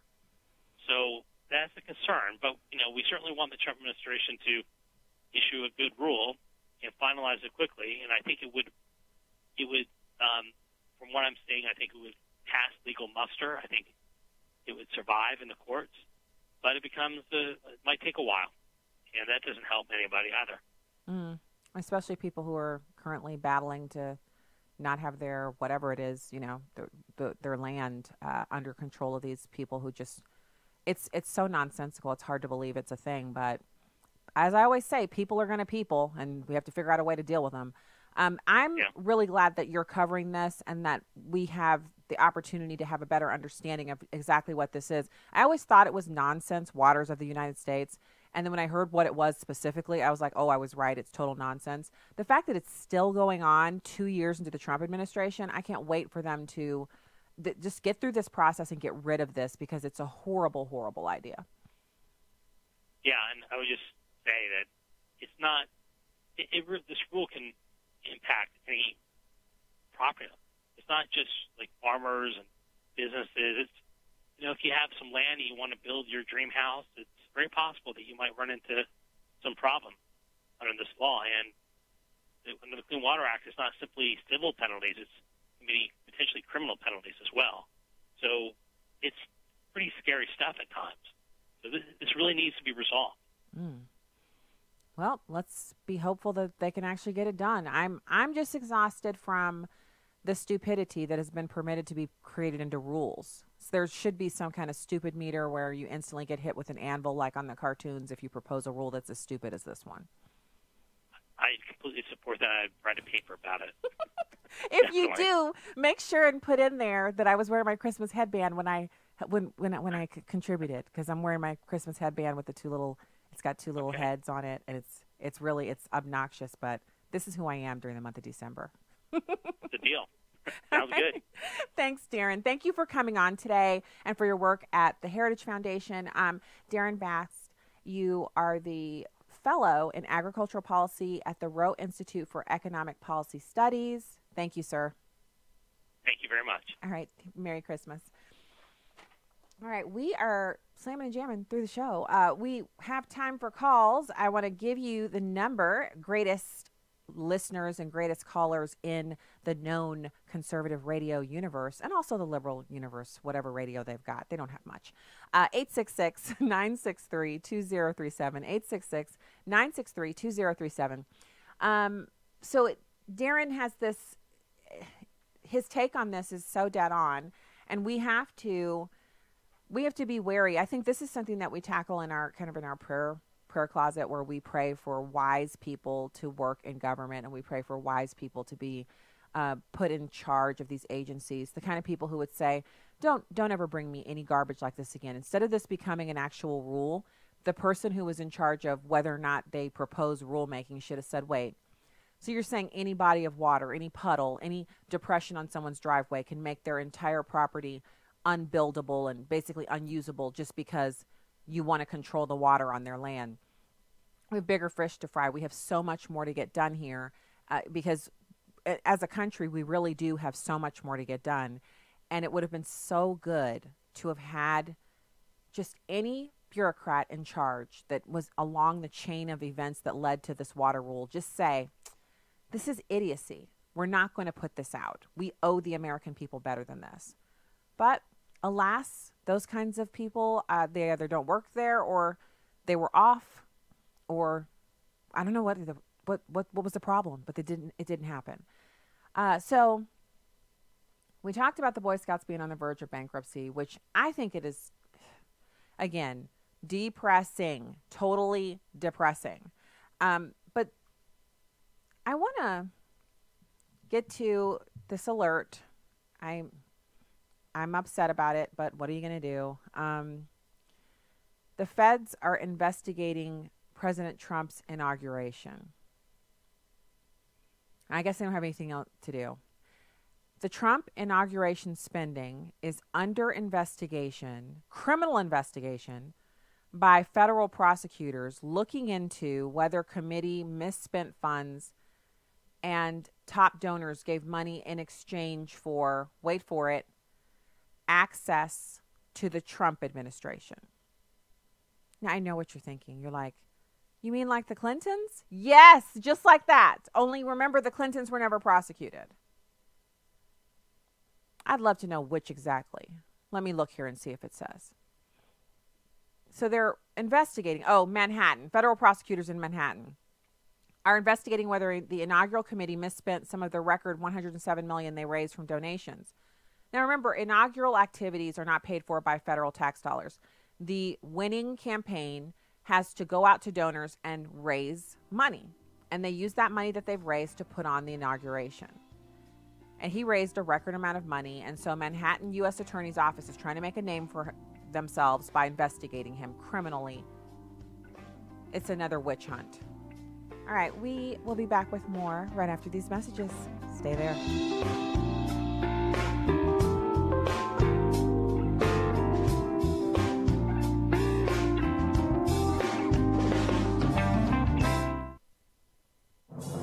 What does it take to live an uncommon life? Here's former Super Bowl winning coach Tony Dungy with today's uncommon moment. Vanetta Flowers had spent years pursuing her dream of running in the Olympics. Unfortunately, in 2000, she faced her 5th knee surgery and her Olympic dreams were gone. But God had something bigger in mind. Vanetta's husband, Johnny, was also a runner and saw a flyer asking track runners to try out for the American bobsled team. Vanetta was uninterested but went to support her husband. In the first round, Johnny pulled his hamstring and asked Vanetta to stand in for him. The rest is Olympic history. 1 year later, she stood on the podium to receive a gold medal. Mentor leaders like Vanetta and Johnny know that God is in control of their lives. Tony Dungy, author of the popular Uncommon book series. Discover more at CoachDungy.com. That's CoachDungy.com. This is Life Issues with Brad Mattis, president of Life Issues Institute. The facade is crumbling. Planned Parenthood continually battles the perception that abortion is pretty much all they do. You often hear them talk about the other medical services they provide, and that abortion is only a small percentage. Here's proof positive this claim is smoke and mirrors. Planned Parenthood of the Great Northwest and the Hawaiian Islands announced they'll no longer provide basic health care services. And they give an honest reason for the change. People are going elsewhere. Community health centers outnumber Planned Parenthood 20-1 and provide far more comprehensive health services without doing abortions. So don't be surprised if other affiliates follow suit, further exposing the true agenda of this giant of the abortion industry. Like us on Facebook at Life Issues and stay informed, more informed than you've ever been. Fate of our farmers. When it comes to the impact of Chinese tariffs on U.S. farm goods, sweet cherries are the canary in the coal mine. Unlike other commodities that can be stored, cherries are perishable. They're picked, packed, and sold right away. When China's tariff hit 50% last July, right in the middle of the harvest, exports to China went from the most profitable to the pits. Growers in Washington state saw their bumper crop lose $86 million in value overnight. Washington Fruit and Produce Company saw exports to China plunge 54%. Extra painful because China pays top dollar for American produce. Growers fear they'll lose their best market to Turkey and South America. Farmers hurt by the tariff war are getting some relief from a one-time $12 billion aid package. But a growing refrain from a national campaign called Tariffs Hurt the Heartland is they want trade, not aid. In Duval, Washington, Dan Springer, Fox News. Welcome back to Stacy on the Right on American Family Radio and Urban Family Talk. You've got a right to have whatever politics you have. I mean, we could subpoena Fox News and bring them in here and beat them up about how 90% of the references on Fox News to Barack Obama or Hillary Clinton are negative, but they've got that right under the First Amendment. You've got a right under the First Amendment to have whatever political views you've got. I lead this company without political bias and work to ensure that our products continue to operate that way. To do otherwise would be against our core principles and our business interests. We are a company that provides platforms for diverse perspectives and opinions, and there is no shortage of them amongst our employees. And even if Google were deliberately discriminating against conservative viewpoints, just as Fox News and Sinclair Broadcasting and conservative talk radio hosts like Rush Limbaugh discriminate against liberal points of view, that would be its right as a private company to do so, not to be questioned by government. So that's what you hear from the Democrats. They're justifying the viewpoint discrimination by saying, well, Rush Limbaugh does it. How does Rush Limbaugh discriminate against liberals? By being alive? Rush Limbaugh does not have the power to sway elections and to prevent liberals from putting out their information. Anyone who's listening to him is listening to him by choice, as it is with any radio host, whether they're a liberal or a conservative. The idea here is that Google is influencing people without their knowledge. So you can't tune in to Rush Limbaugh, since that's the person he called out. You can't tune into him without making that decision and saying, I want to have my viewpoints challenged or influenced by what he's going to say on his show. But you can be influenced without your knowledge by having information that you would find relevant, that you might be searching for, suppressed or even kept from you, and in its place, other information that can radically alter your viewpoint or sway you in another direction. That's something Google can do. So this obtuse argument that somehow the existence of very popular radio hosts on the right or television stations like Fox News, that those things are the same as Google, the search engine, using their power to suppress conservative websites, pages, videos, etc., and to promote liberal viewpoints, those two things are not even in the same universe. And I'm so tired of the lies.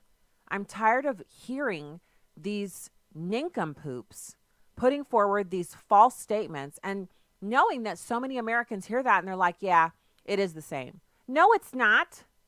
No, it isn't. Okay? It's not. So now I'm going to listen to Claire McCaskill, who suggests that Bernie Sanders and Elizabeth Warren can't actually win the state of Missouri in 2020 because they're too far to the left. This from the queen of Planned Parenthood, but I guess she's learned a thing or two since she's not going to be going back. It's number 4. I do think that what, as a party, we need to do is make sure that we are nominating someone who is inspirational and who can convince the American people that they can make things change. And it's very hard to make things change if you're hanging out at the ends of the spectrum, if you're on opposite sides of the room and saying things that you know will never get 60 votes in the Senate.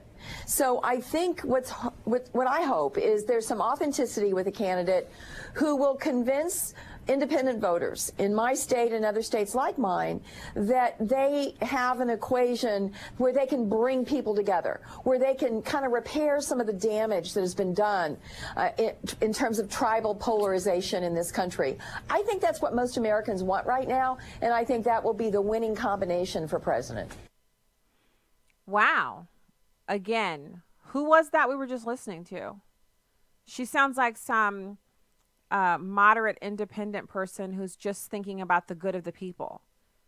It just makes you wonder, why did she even go on television and make that statement? Is she prepping for a run for Missouri governor? What does she have up her sleeve? Exactly.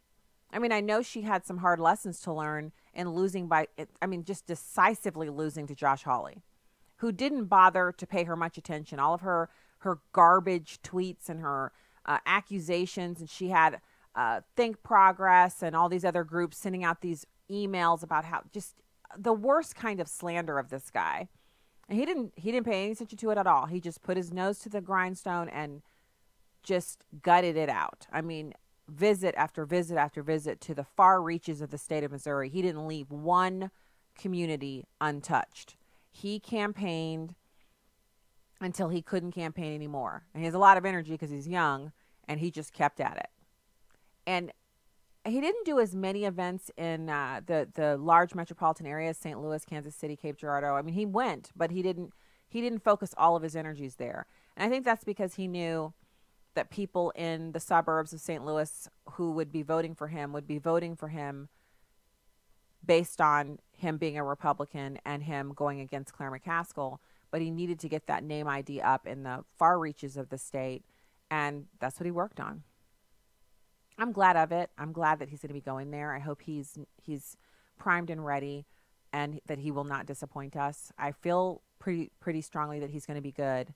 But after Kavanaugh, well, we don't have we have no assurances. We have to keep praying for these people that they would have strength and courage, and keep our expectations, as the little girl said in the video, keep our feelings low. Don't let our feelings go up too high or go too low. Keep them in the middle. She said, keep your feelings in the middle. So, this whole idea that they're investigating the Trump inauguration, just another witch hunt, just another thing that they can do to get this news story in the public eye, as opposed to, talking about something else, like the proposed rule on the waters. So there's also some interesting news about travel. The AAA, which tracks travel spending and travel for people, because of course they're an organization that works with people to keep their cars on the road. They're reporting that this holiday season will be a record-breaking year for travel. Numbers released Thursday morning show that 112.5 million people are expected to be traveling in the air and on the roads, which is a 4.4% increase over last year's number. It's the highest number of travelers since AAA started tracking holiday travel in 2001.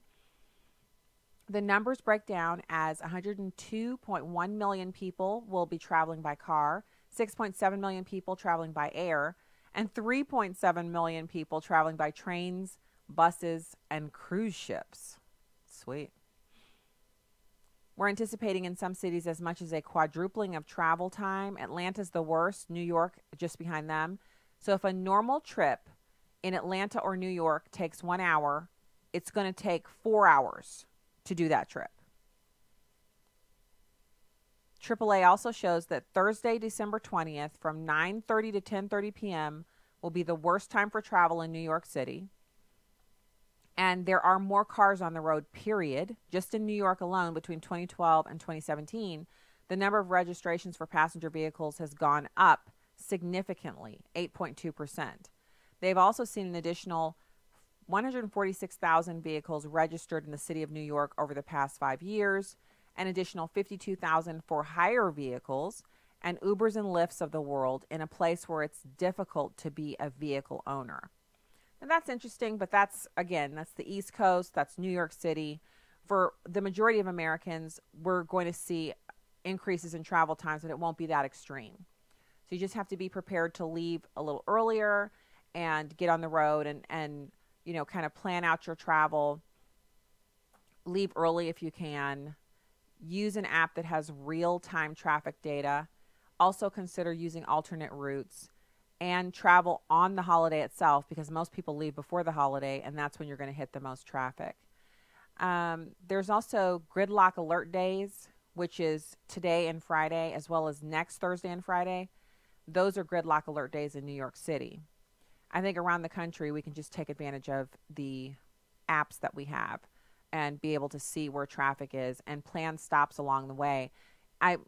One thing we did when our kids were smaller, and we still do it when we take a long drive, is I'll look ahead on the map and find a place that is populated enough for us to stop and spend some time to kind of let off some steam. And we don't do it as much now that the kids are bigger, but when they were smaller and they would get so restless riding in the car, we would have a stop that was about halfway through. And instead of just stopping to use the restroom, we need to go to Walmart. So we'd go into the Walmart and they would run around, and I would only need to pick up one thing. It's not like we had to go there, but I would use that time to get whatever it was that I had on my list that I needed.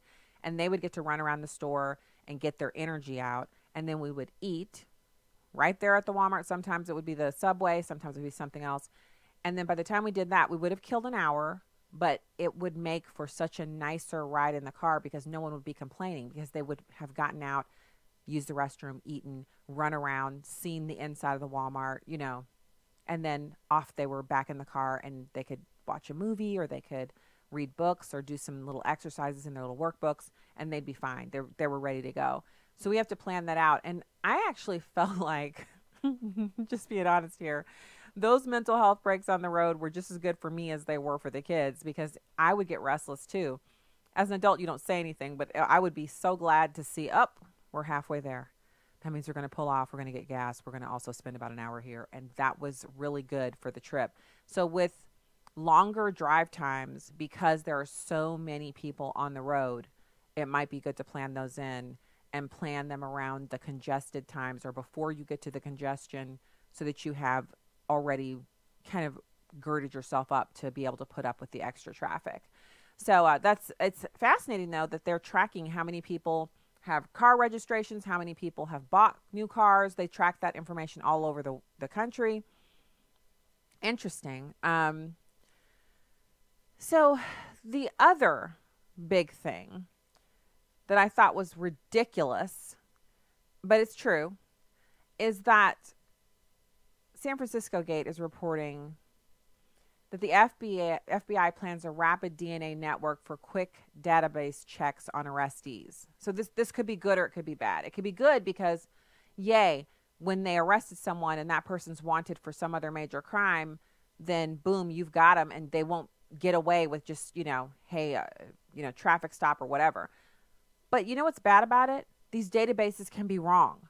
So you get apprehended for something, or they're looking at you for something, and they take your DNA and they match it up to somebody who's a real criminal and you're not, and then you're in jail, you know, and you're spending all this money on legal expenses and you're not even the person who was the target. I would be perfectly fine with it, but databases get hacked. Everything that we have now that's electronic seems to have the ability for evildoers to kind of come in and mess it up.